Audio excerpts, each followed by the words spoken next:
ಅಳು ಮಗುವಿನ ಡಿಮಾಂಡ್ ಅಥವಾ ಪ್ರೊಟೆಸ್ಟ್ ಸಂಕೇತ. ನಾವೇನು ಮಾಡ್ತೀವಿ ಅಂತಂದರೆ ಪೇರೆಂಟ್ಸು ಅವ್ರನ್ನ ಜೊತೆಯಲ್ಲಿ ಕೂಡಿಸ್ಕೊಂಡು ಮಾತಾಡಿಸುವಂತಹದ್ದು ರೂಢಿನೇ ಮಾಡಿರೋಲ್ಲ.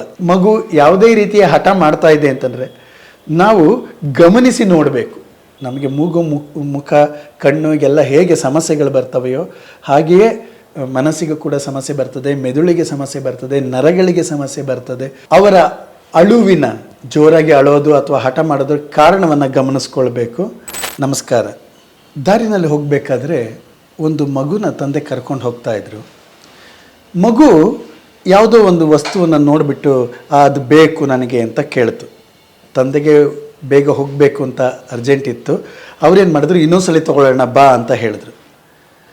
ಆ ಹೇಳಿದ ತಕ್ಷಣವೇ ಮಗು ತನಗೆ ಬೇಕೇ ಬೇಕು ಅಂತ ಅಂದ್ಬಿಟ್ಟು ಜೋರಾಗಿ ಗಟ್ಟಿ ಧ್ವನಿನಲ್ಲಿ ಅಳಲಿಕ್ಕೆ ಶುರು ಮಾಡ್ತು. ಇವರು ಮತ್ತಷ್ಟು ಜೋರು ಮಾಡಿದ್ರು, ಆದರೆ ಅದು ಹೋಗಲಿಲ್ಲ. ಅಲ್ಲಿ ದಬಾರ್ ಅಂತ ಕೆಳಗಡೆ ಕೂತ್ಕೊಂಡು ಹೊರಳಾಡಕ್ಕೆ ಶುರು ಮಾಡಿಬಿಡ್ತು. ಈ ತಂದೆ ಏನು ಮಾಡಿದ್ರು ಅಂತಂದರೆ ಅದನ್ನು ಎತ್ಕೊಂಡು ಎರಡು ಬಿಟ್ಟು ಮತ್ತೆ ಎಳ್ಕೊಂಡೋಗಿ ಹೋಗ್ತಾ ಇದ್ದಾರೆ. ಕೊನೆಗೆ ಆಗಲಿಲ್ಲ. ಕೊನೆಗೆ ಏನು ಮಾಡಿದ್ರು ಅಂತಂದರೆ ಸರಿ ಬಾ ಅಂತ ಅಂದ್ಬಿಟ್ಟು ಅದೇನು ಬೇಕೋ ಅದನ್ನು ಕೊಡಿಸ್ಬಿಟ್ಟು ಕೊಡಿಸಿದ ತಕ್ಷಣವೇ ಮಗು ಅಳದು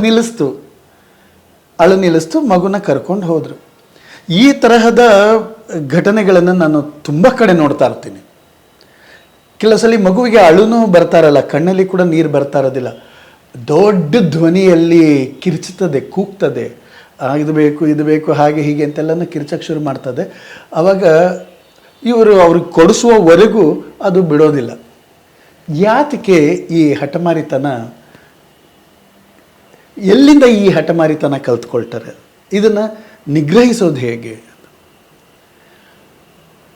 ಆ್ಯಕ್ಚುಲಿ ಮಗುವಿಗೆ ಹೀಗೆ ನಾನು ಮಾಡಿದರೆ ನನಗೆ ಬೇಕಾದ್ದು ಸಿಗತ್ತೆ ಅಂತ ಅನ್ನುವ ಅನುಭವ ಹಿಂದೆ ಆಗಿರುತ್ತದೆ.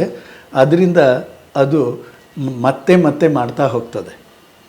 ಅಳುವುದು, ಕೂಗುವುದು, ಕೆಳಗಡೆ ಬಿದ್ದು ಹೊರಳಾಡೋದು, ಕಿರಿಚಾಡುವುದು, ಇವೆಲ್ಲವೂ ಕೂಡ ಅದಕ್ಕೆ ಪದ ಸಂಪತ್ತಿನ ಕೊರತೆ ಇರುತ್ತೆ. ಅದ್ರದ್ದು ವೊಕ್ಯಾಬ್ಯುಲರಿದು ಲಿಮಿಟೇಷನ್ಸ್ ಇರ್ತದೆ. ಅದಕ್ಕೆ ಬೇಕಾಗಿರೋದನ್ನು ಸ್ಪಷ್ಟವಾಗಿ ಬೇಕಾಗಿರೋದನ್ನು ಹೇಳಿ ನಿಮಗೆ ವಿವರಿಸಿ ನಿಮಗೆ ಕನ್ವಿನ್ಸ್ ಮಾಡಿ ಹೇಳೋದಕ್ಕೆ ಆಗದೇ ಇರುವಂಥ ಕಾರಣದಿಂದ ಅವರು ಏನು ಮಾಡ್ತಾರೆ ಅಂತಂದರೆ ಕಿರಿಚುವುದು, ಕೂಗುವುದು, ಇದನ್ನೆಲ್ಲ ಮಾಡ್ತಾ ಹೋಗ್ತಾರೆ. ಇದನ್ನು ನಿಗ್ರಹಿಸೋದು ಹೇಗೆ ಅಂತ ಸಾಮಾನ್ಯವಾಗಿ ಕೆಲವು ವಿಷಯಗಳನ್ನ ನಾವು ಬೇಸಿಕ್ಕಾಗಿ ತಿಳ್ಕೊಳ್ಬೇಕು. ಅಳು ಮಗುವಿನ ಡಿಮಾಂಡ್ ಅಥವಾ ಪ್ರೊಟೆಸ್ಟ್ ಸಂಕೇತ. ಅದು ಒಂದು ಯಾವುದಕ್ಕೋಸ್ಕರನೂ ಡಿಮಾಂಡ್ ಮಾಡ್ತಾ ಇರ್ತದೆ ಅಥವಾ ಪ್ರತಿಭಟಿಸ್ತಾ ಇರ್ತದೆ. ಇವೆರಡರಲ್ಲಿ ಒಂದಾಗಿರುತ್ತೆ. ಅದು ಇಲ್ಲ ಅಂತಂದರೆ ಅದಕ್ಕಾಗಿರುವ ನೋವನ್ನು ವ್ಯಕ್ತಪಡಿಸ್ತಾ ಹೋಗುತ್ತೆ. ಆದರೆ ಹಠ ಮಾಡುವುದರಲ್ಲಿ ಒಂದು ಡಿಮಾಂಡ್ ಇರುತ್ತೆ ಅಥವಾ ಅವರು ಪ್ರೊಟೆಸ್ಟ್ ಮಾಡ್ತಾ ಇರ್ತಾರೆ. ಎರಡರಲ್ಲಿ ಒಂದು ಆಗುತ್ತೆ ಸಾಮಾನ್ಯವಾಗಿ. ಈ ರೀತಿಯಲ್ಲಿ ಇರುವಾಗ ನಾವೇನು ಮಾಡ್ತೀವಿ ಅಂತಂದರೆ ಪೇರೆಂಟ್ಸು ಅವ್ರನ್ನ ಜೊತೆಯಲ್ಲಿ ಕೂಡಿಸ್ಕೊಂಡು ಮಾತಾಡಿಸುವಂತಹದ್ದು ರೂಢಿನೇ ಮಾಡಿರೋಲ್ಲ. ಈಗ ಏನಾದರೂ ಒಂದು ವಿಷಯ ನಾವು ಮಗುವಿಗೆ ಹೇಳಬೇಕು, ಮಾಡಬೇಕು, ಅದನ್ನು ಮಾಡಬೇಡ, ಬಿಡು ಅಲ್ಲಿ ಅಂತ ಅಷ್ಟೇ ಶಾರ್ಟ್ ಇನ್ಸ್ಟ್ರಕ್ಷನ್ಸ್ ಕೊಡ್ತೀವಿ. ಡೂಸ್ ಆ್ಯಂಡ್ ಡೋಂಟ್ಸ್ ಅಷ್ಟೇ, ಮಾಡು ಅಥವಾ ಮಾಡಬೇಡ. ಇದು ಮಗುವಿನ ಮಾನಸಿಕ ಬೆಳವಣಿಗೆಯಲ್ಲಿ ನಂಬರ್ 1. ನಂಬರ್ 2, ಅವರ ವರ್ತನೆಯ ವಿಕಾಸದ ಹಂತಗಳಲ್ಲಿ, ಮತ್ತು 3ನೇದು ಅವರು ವಿಶ್ಲೇಷಿಸುವ ವಿಚಾರ ಮಾಡುವಂತಹ ವಿಷಯಗಳಲ್ಲಿ ಬಹಳ ದೊಡ್ಡ ಹಿನ್ನಡೆ ಆಗ್ತದೆ. ಏನದು? ಬರೀ ಡೂಸ್ ಆ್ಯಂಡ್ ಡೋಂಟ್ಸ್ನ ಹೇಳ್ತಾ ಇತ್ತು ಅಂತಾರೆ. ಮಾಡು, ಹೇಳ್ದಷ್ಟು ಮಾಡು. ಇನ್ನು ಕೆಲವರು ಪೇರೆಂಟ್ಸ್ ತುಂಬ ಸ್ಟ್ರಾಂಗ್ ಆಗಿರ್ತಾರೆ, ಹೇಳ್ದಷ್ಟು ಮಾಡು. ಯಾವತ್ತೂ ಈ ಕೆಲಸ ಮಾಡಬಾರ್ದು. ಮಕ್ಕಳಿಗೆ ನಾವು ಏನನ್ನು ಮಾಡಬೇಕು ಅಂತ ಹೇಳ್ತೇವೆಯೋ ಅದನ್ನು ಮಾಡು ಅಂತ ಹೇಳುವ ಮುಂಚೆ ಅದನ್ನು ಏನಕ್ಕೆ ಮಾಡಬೇಕು ಅಂತ ಅನ್ನೋದನ್ನು ಹೇಳಬೇಕು. ನಾವು ಪದಗಳ ಮೂಲಕ ಅಫ್ಕೋರ್ಸ್ ಸರಳವಾಗಿ ಚಿಕ್ಕದಾಗಿ ಅವರಿಗೆ ಅದನ್ನು ಮನವೊಲಿಸಬೇಕು. ಅವರು ಪ್ರಶ್ನೆ ಕೇಳ್ತಾರೆ. ನಾವೇನೋ ಒಂದು ಹೇಳಿದಾಗ, ಈಗ ನೀನು ಅಲ್ಲಿಗೆ ಹೋಗಬೇಡ ಅಂತ ಹೇಳಬೇಕು ಅಂತಂದರೆ ಅಲ್ಲಿ ಹೋದರೆ ಕಾಲು ಜಾರತ್ತೆ, ಬೀಳಬಹುದು, ಬಿದ್ದರೆ ಏನೋ ಒಂದು ವಿವರಣೆ ಎಲ್ಲ ಹೇಳಿ ಅವಾಗ ಮಗು ಕೇಳುತ್ತೆ, ನಾನು ಅದನ್ನು ಹಿಡ್ಕೊಂಡು ಹೋಗ್ತೀನಿ ಅಂತ ಹೇಳುತ್ತೆ, ಏನೋ ಒಂದು ಹೇಳುತ್ತೆ. ಆಗ ನಾವು ಅದನ್ನು ನೋಡಬೇಕು, ಪರಿಶೀಲಿಸಬೇಕು. ಎಸ್ ಸಾಧ್ಯವಾಗತ್ತೆ ಅಂತಂದರೆ ಹ್ಞೂ ಅನ್ಬೇಕು, ಇಲ್ಲ ಅಂತಂದರೆ ಇಲ್ಲ ಅಂತ ಹೇಳಬೇಕು. ಅದರದ್ದೇನೋ ನಮ್ಮದೊಂದು ವಿವರಣೆ ಇರುತ್ತದೆ, ನಮ್ಮದೊಂದು ಎಕ್ಸ್ಪ್ಲನೇಷನ್ ಇರ್ತದಲ್ಲ, ಅದನ್ನು ಕೊಡಬೇಕು. ಹಾಗೆ ಕೊಟ್ಟಾಗ ಮಾತ್ರ ಅವರಿಗೆ ಕನ್ವಿನ್ಸ್ ಆಗ್ತದೆ, ಮತ್ತು ಅವರು ಹಠಮಾರಿತನವನ್ನು ಕಲ್ತ್ಕೊಳ್ಳೋದಿಲ್ಲ. ಕೆಲವು ಸಲ ಹಠಮಾರಿತನ ಅಂತ ಅನ್ನೋದು ನಮ್ಮ ಬಿಹೇವಿಯರ್ಗೆ, ನಮ್ಮ ವರ್ತನೆಗೆ ಪ್ರತಿವರ್ತನೆಯಾಗಿ ಮಾತ್ರ ಅಲ್ಲ, ಕೆಲವು ಸಲ ಕೆಲವು ನ್ಯೂನತೆಗಳು ಇರಬಹುದು, ಮಾನಸಿಕ ಸಮಸ್ಯೆಗಳು ಕೂಡ ಇರಬಹುದು, ನ್ಯೂರಾಲಜಿಕಲ್ ಡಿಸಾರ್ಡರ್ಗಳು ಕೂಡ ಇರಬಹುದು, ಮೇ ಬಿ ಇಂಪಲ್ಸಿವ್ ಡಿಸಾರ್ಡರ್ ಇರಬಹುದು, ಅಥವಾ ADHD ಇರ್ಬೋದು, attention deficit hyperactivity disorder ಅಂತ ಹೇಳ್ತೀವಿ. ಈ ರೀತಿ ಬೇರೆ ಬೇರೆ ಡಿಸಾರ್ಡರ್ಗಳು ಕೂಡ ಇರಬಹುದು. ಯಾವುದೇ ಮಗು ಯಾವುದೇ ರೀತಿಯ ಹಠ ಮಾಡ್ತಾ ಇದೆ ಅಂತಂದರೆ ನಾವು ಗಮನಿಸಿ ನೋಡಬೇಕು, ಯಾವ ಮಟ್ಟಕ್ಕೆ ಇದರದ್ದು ಗಲಾಟೆ, ಯಾವ ಮಟ್ಟಕ್ಕೆ ಉದಾಹರಣೆಗೆ ಅದರದ್ದು ಕಂಡಕ್ಟ್ ಡಿಸಾರ್ಡರ್ ಇದೆಯಾ, ಬಿಹೇವಿಯರಲ್ ಡಿಸಾರ್ಡರ್ ಇದೆಯಾ, ಇದನ್ನೆಲ್ಲ ನಾವು ಗಮನಿಸ್ಕೊಳ್ಬೇಕು. ಅಥವಾ ಅವನೇನಾದ್ರು ವೈಲೆಂಟಾಗಿ ಬಿಹೇವ್ ಮಾಡ್ತಾನೆ, ವಸ್ತುಗಳನ್ನು ಮುರಿದು ಹಾಕೋದು, ಪ್ಯಾರಾನಾಯ್ಡ್ ಪರ್ಸನಾಲಿಟಿ ಡಿಸಾರ್ಡರ್ ಅಂತ ಹೇಳ್ತೀವಿ. ವಸ್ತುಗಳನ್ನ ಮುರಿದು ಹಾಕೋದು, ಅಥವಾ ಯಾವುದೋ ಒಂದು ಗುರಿ ಇಟ್ಕೊಂಡ್ರೆ ಜಿದ್ದು ಸಾಧಿಸ್ಕೊಂಡು ಅದ್ರ ಮೇಲೆ ಪದೇ ಪದೇ ಹೇಳ್ತಾ ಇರೋದು, ಹೇಳಿದ ಮಾತನ್ನೇ ರಿಪೀಟೆಡಾಗಿ ಹೇಳೋದು, ಈ ಥರದ್ದು ಏನಾರು ಮಾಡ್ತಾ ಇದೆಯಾ, ಇವುಗಳನ್ನೆಲ್ಲವನ್ನು ಗಮನಿಸ್ಕೊಳ್ಬೇಕು. ನಂತರ ಸೂಕ್ತ ಆಪ್ತ ಸಮಾಲೋಚನೆ ಮತ್ತು ಚೈಲ್ಡ್ ಸೈಕಾಲಜಿಸ್ಟ್ಗಳ ಹತ್ರ ಕರ್ಕೊಂಡು ಹೋಗಬೇಕು. ಅವರ ನೆರವನ್ನು ಕೂಡ ತಗೊಳ್ಬೇಕು. ವೃತ್ತಿಪರವಾಗಿರುವಂತಹ ಮನೋವೈದ್ಯರನ್ನು ಕಾಣಬೇಕು. ನಮಗೆ ಮೂಗು ಮುಖ ಕಣ್ಣು ಎಲ್ಲ ಹೇಗೆ ಸಮಸ್ಯೆಗಳು ಬರ್ತವೆಯೋ ಹಾಗೆಯೇ ಮನಸ್ಸಿಗೂ ಕೂಡ ಸಮಸ್ಯೆ ಬರ್ತದೆ, ಮೆದುಳಿಗೆ ಸಮಸ್ಯೆ ಬರ್ತದೆ, ನರಗಳಿಗೆ ಸಮಸ್ಯೆ ಬರ್ತದೆ. ಎಷ್ಟೊಂದು ವಿಷಯಗಳನ್ನ ನಮಗೆ ಗುರುತಿಸಲಿಕ್ಕೆ ಆಗದೇ ಇರುವಂತಹ ಸಮಸ್ಯೆಗಳು ಬರ್ತವೆ. ಹಠ ಮಾಡುವುದು ಕೂಡ ಇದರಲ್ಲಿ ಒಂದಾಗಿರಬಹುದು. ಹಾಗಾಗಿ ನಾವು ಸೂಕ್ತ ಮನೋವೈದ್ಯರ ಹತ್ರನೂ ನಾವು ಕರ್ಕೊಂಡು ಹೋಗಬೇಕು. ಸಾಮಾನ್ಯವಾಗಿ ಏನು ಒಂದು ಕಾಗ್ನಿಟಿವ್ ಅಪ್ರೋಚ್ನಲ್ಲಿ ಮಾಡಬಹುದಾಗಿರೋದೇನು ಅಂತಂದರೆ, ಅವರು ಹಠ ಮಾಡಿದಾಗ ನಾವು ಅವರ ಅಳುವಿನ, ಜೋರಾಗಿ ಅಳೋದು ಅಥವಾ ಹಠ ಮಾಡೋದ್ರ ಕಾರಣವನ್ನು ಗಮನಿಸ್ಕೊಳ್ಬೇಕು. ಮತ್ತು ಅವರ ಹಠಕ್ಕೆ ನಾವು ಮಣಿತೀವಿ, ಅವರು ಹಠ ಮಾಡಿದಾಗೆಲ್ಲ ನಾವು ಅವರಿಗೆ ಬೇಕಾಗಿರೋದನ್ನು ಕೊಡಿಸ್ತೇವೆ, ಅವರ ಡಿಮ್ಯಾಂಡ್ಸ್ನ ಫುಲ್ಫಿಲ್ ಮಾಡ್ತೇವೆ ಅಂತ ಅನ್ನುವಂತಹ ರೂಢಿಯನ್ನು, ಆಲೋಚನೆಗಳನ್ನು ಅವರಲ್ಲಿ ಮಾಡಿಸಬಾರದು. ಅದು ಒಂದು. ಮತ್ತು ಮೊದಲು ವಿರೋಧಿಸ್ಬಿಡೋದು, ಆಮೇಲೆ ಹೆಂಗಾರ ಹಾಳಾಗೋಗ್ಲಿ ಅಂತ ಅಂದ್ಬಿಟ್ಟು ಕೊಡಿಸ್ಬಿಡೋದು, ಇದಂತೂ ಬಹಳ ಕೆಟ್ಟ ನಡವಳಿಕೆ, ನಮ್ಮ ರೂಢಿ. ಅದನ್ನು ನಾವು ಮಾಡಲೇಬಾರ್ದು.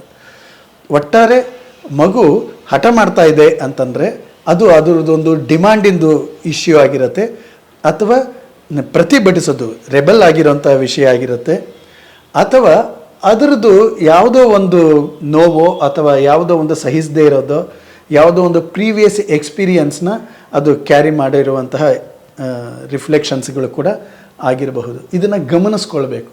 ನಮಗಿರಬೇಕಾಗಿರೋದೇನು ಅಂತಂದರೆ ತಾಳ್ಮೆ, ಗಮನಿಸುವಿಕೆ, ಮತ್ತು ಆ ಹಠದ ಗುಣಲಕ್ಷಣಗಳನ್ನು ನೋಡೋದು.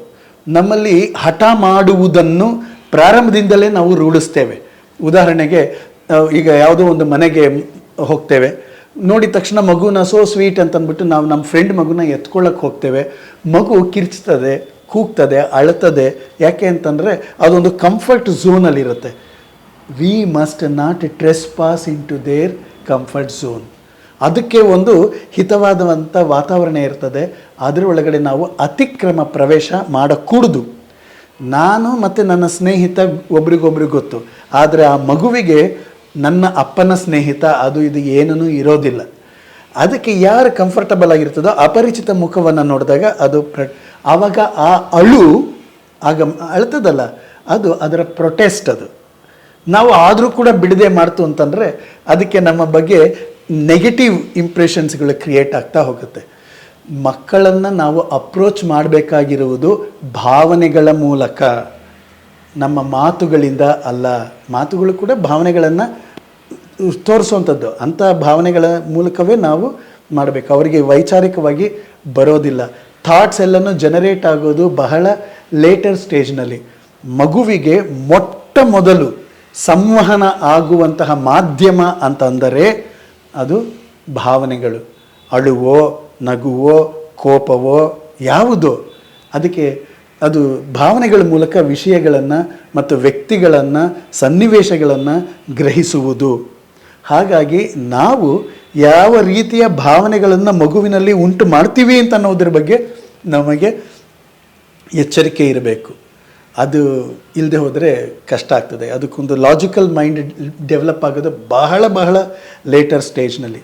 ಅದು ಯಾವಾಗಲೂ ವಲ್ನರಬಲ್ ಆಗಿರುವಂತಹ ಭಾವನೆಗಳನ್ನು ಅದು ಹೊಂದಿರ್ತದೆ. ಇನ್ನೊಂದು ಬಹಳ ಮುಖ್ಯವಾಗಿ ಅಂತಂದರೆ, ಈ ಹಠಮಾರಿತನವನ್ನು ನಾವು ಬೇರೆ ಬೇರೆ ರೀತಿಯಲ್ಲಿ ಅತಿಥಿಗಳು ಕೂಡ ಮನೆಗೆ ಬಂದವರು ಕಲಿಸ್ಬಿಡ್ತಾರೆ. ಏನು ಅಂತಂದರೆ, ಬಂದಿದ ತಕ್ಷಣ ಆ ಮಗುನ ನೋಡ್ತಾರೆ, ಎಷ್ಟು ಚೆನ್ನಾಗಿದೆ ಈ ಗೊಂಬೆ, ನಾನು ನಮ್ಮನೆಗೆ ಎತ್ಕೊಂಡು ಹೋಗ್ತೀನಿ ಅಂತ ಹೇಳೋದು ತಲಹರಟೆ. ಈ ತಲಹರಟೆ ಅದು ಅವರು ಜೋಕ್ ಮಾಡ್ತಾ ಇದ್ದಾರೆ, ಅದೆಲ್ಲ ಅದು ಮಗುಗೆ ಗೊತ್ತಾಗೋದಿಲ್ಲ. ಅದೇನು ತಿಳ್ಕೊಳ್ತೀವಿ, ನಿಜವಾಗಿ ನನ್ನ ಗೊಂಬೆನೇ ಎತ್ಕೊಂಡು ಹೋಗ್ತಾರೆ, ನಿಜವಾಗಿ ನನ್ನ ಡ್ರೆಸ್ನ ತೊಗೊಂಡು ಹೋಗ್ತಾ ಇದ್ದಾರೆ, ಅದು ಯಾರೋ ಮಗು ಕೊಡ್ತಾರೆ ಅಂದ್ಬಿಟ್ಟು ನಾನು ಕೊಡೋದಿಲ್ಲ, ನನಗೆ ಬೇಕು, ನಾನು ಕೊಡೋದಿಲ್ಲ ಅಂತ ಅಂದ್ಬಿಟ್ಟು ಆ ಹಠಮಾರಿತನವನ್ನು ಬೆಳೆಸ್ಕೊಳ್ತಾ ಹೋಗ್ತದೆ. ನಾವು ಜೋಕ್ ಮಾಡ್ತಾ ಇದ್ದೇವೆ ಅಂತ ಅಂದ್ಬಿಟ್ಟು ಯಾವುದೇ ರೀತಿಯಲ್ಲಿ ತಲಹರಟೆಗಳನ್ನು ಮಗುವಿಗೆ ಮಾಡಬಾರ್ದು. ಮಗು ಸ್ಕೂಲಲ್ಲಿ ಏನೋ ಕಲ್ತ್ಕೊಂಬಂದಿರ್ತದೆ, ಅದು ಎಲ್ಲೋ ಅಂತ ಹೇಳುತ್ತೆ, ನಾವು ಅದು ಬ್ಲ್ಯಾಕ್ ಅದು ಅಂತ ಹೇಳೋದು. ಆ ಮಗುವಿಗೆ ಗೊಂದಲ ಆಗ್ತದೆ. ಯಾಕೆ ಅಂತಂದರೆ ಮಗುವಿಗೆ ಅನಲಿಟಿಕಲ್ ಆಗಿ ಥಿಂಕ್ ಮಾಡಲಿಕ್ಕೆ ಬರೋದಿಲ್ಲ. ಅದು ನೇರವಾಗಿ ವಿಷಯಗಳನ್ನು ನೇರವಾಗಿ ಗ್ರಹಿಸುತ್ತೆ. ಹಾಗಾಗಿ ನಮ್ಮ ದೊಡ್ಡವರ ತಲಹರಟೆ ಜೋಕುಗಳನ್ನು ಮತ್ತು ಅವ್ರನ್ನ ಕೇಳೋದು, ಈಗ ಪಿಸಾ ಟವರ್ ಎಲ್ಲಿದೆ ಹೇಳು ಅಂತ ಯಾವುದೋ ಸಣ್ಣ ಮಗು ಸ್ಕೂಲ್ಗೆ ಹೋಗ್ತಾ ಇರುತ್ತೆ, ಅದಕ್ಕೆ ಜನರಲ್ ನಾಲೆಜ್ ಚೆಕ್ ಮಾಡೋದು, ಅದಕ್ಕೆ ಇನ್ಫೀರಿಯಾರಿಟಿ ಶುರುವಾಗ್ತದೆ.